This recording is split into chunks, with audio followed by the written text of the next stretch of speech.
wai dan Allah ya za a yi in samu kuɗi, yaya za a yi in samu kuɗi? Na buga can, na buga nan, ban samu komai ba. Ka ban shawari me ya kamata in yi? To kuɗin yanzu da gaggawa kake so kuma sai ɗau lokaci.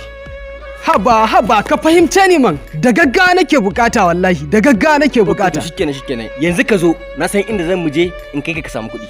In samu kuɗi? Ka tabbata? Ka zo ka dai kawai mu je mu yanzu, ba ka tsaya wannan ba. Ba damuwa mu je. Idan bukatan ka ne kan za ta biyu. Nagode.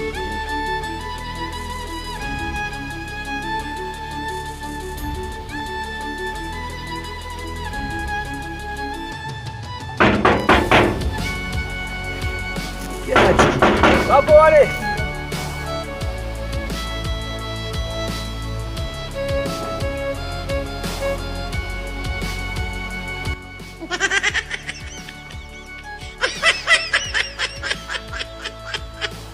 Lafiya sai buga koba kuke gagajir me ya faru ne haka?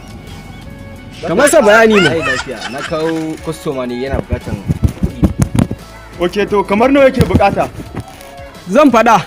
Okay kamar nawa kake? Naira 50,000 nake bukata. 50,000 kacal? 50,000 nake bukata. Shi yasa na kawo shi gurin ka. Eh. An zo insha Allah matsalolin duk ya warware. Insha Okay no Allah. wahala zan baka miliyan 1.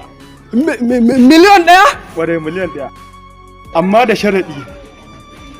Waye ka yadda da shi? Na yadda da shi, na yadda da abokina. Wannan haka ne. Na yadda da shi. Kana da ahali? Kana da ahali? Ina da ahali.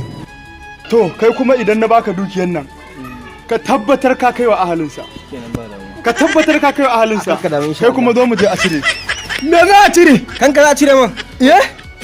Ka kai na? Kanka mana. Ina. Za a baka kudin abin Ina, wallahi na yafe.